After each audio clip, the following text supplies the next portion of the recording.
अमेरिकी राष्ट्रपति Donald Trump Bharat के खिलाफ एक नई रणनीति के तहत G7 देशों को साथ लाने की कोशिश कर रहे हैं। जी हां, उनका मकसद भारत और चीन पर भारी भरकम टैरिफ लगाकर आर्थिक दबाव बनाना है।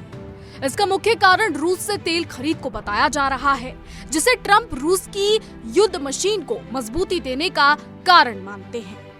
आपको बता दें कि डोनाल्ड ट्रंप ने हाल ही में भारत और चीन पर सख्त आर्थिक कदम उठाने की बात कही है।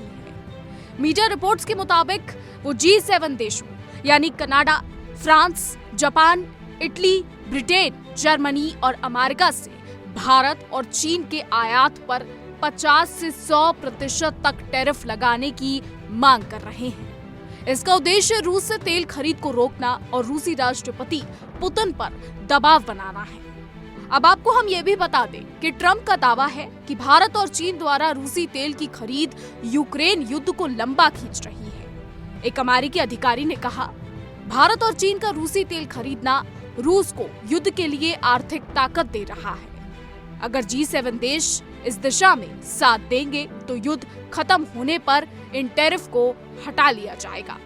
लेकिन अब हम आपको ये भी बता दें कि ट्रंप द्वारा भारत पर लगाए गए आरोपों का भारत ने सख्ती से जवाब दिया है।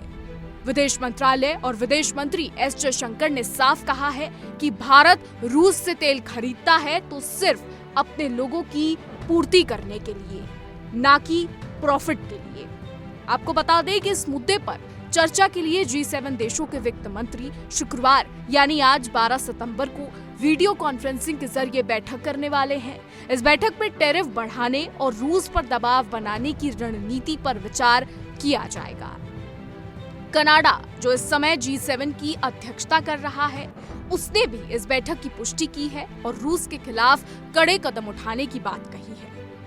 आपको बता दें कि ये पहली बार नहीं है जब ट्रंप इस तरीके से G7 देशों से बात कर रहे हैं, भारत और चाइना पर टैरिफ लगाने की बात कर रहे हैं। इससे पहले ट्रंप यूरोपियन यूनियन यानी यूरोपीय संघ EU से भारत और चीन पर 100% टैरिफ लगाने की बात कह चुके हैं। जी हां, मीडिया रिपोर्ट्स के अनुसार ट्रंप ने यूरोपियन यूनियन अधिकारियों के साथ बातचीत में रूस पर दबाव बनाने के लिए ये सुझाव दिया था। हालांकि EU इस प्रस्ताव पर पूरी तरह सहमत नहीं है। EU का मानना है कि भारत और चीन जैसे बड़े व्यापारिक साझेदारों पर भारी टैरिफ लगाने से आर्थिक जोखिम बढ़ सकते हैं और जवाबी कार्रवाई हो सकती है। हालांकि हम आपको ये भी बता दें कि ट्रंप लगातार भारत पर रूस से तेल खरीद का आरोप लगा रहे हैं। ट्रंप का कहना है कि भारत रूस से तेल खरीद रहा है, जिससे रूस को फायदा हो रहा है।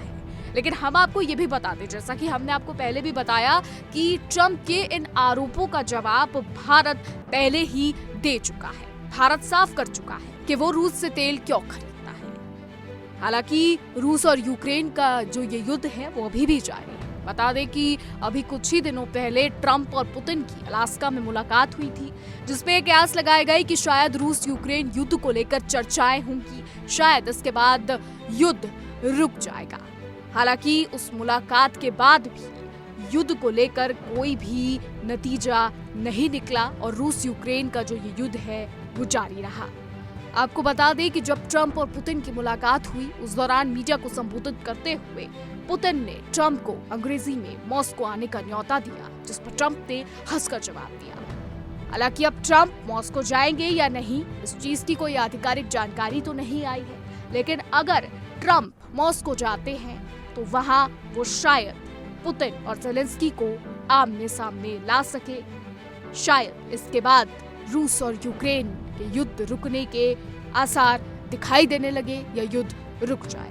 हालांकि अभी तक इस पर कोई भी ऑफिशियल स्टेटमेंट व्हाइट हाउस की तरफ से नहीं आया है कि ट्रंप मॉस्को जाएंगे या नहीं। लेकिन अब सबकी नजर है तो रूस और यूक्रेन के युद्ध विराम पर। बता दें कि अलास्का में बैठक के बाद ज़ेलेंस्की और यूरोप के तमाम नेता भी व्हाइट हाउस पहुंचे थे, जहां ट्रंप से मुलाकात की थी, जिसमें इमैनुअल मैक्रोन, जॉर्जिया मेलोनी समेत कीर स्टारमर भी मौजूद थे। हालांकि इस बैठक का भी कोई नतीजा नहीं निकला और रूस यूक्रेन का युद्ध जारी रहा। अब आने वाले समय में ही पता लग पाएगा कि युद्ध विराम कब होगा, नतीजा क्या निकलेगा और क्या कुछ होगा। फिलहाल हमारी आज की रिपोर्ट में बस इतना ही। देश और दुनिया की तमाम बड़ी खबरें जानने के लिए देखते रहिए इंडिया डेली।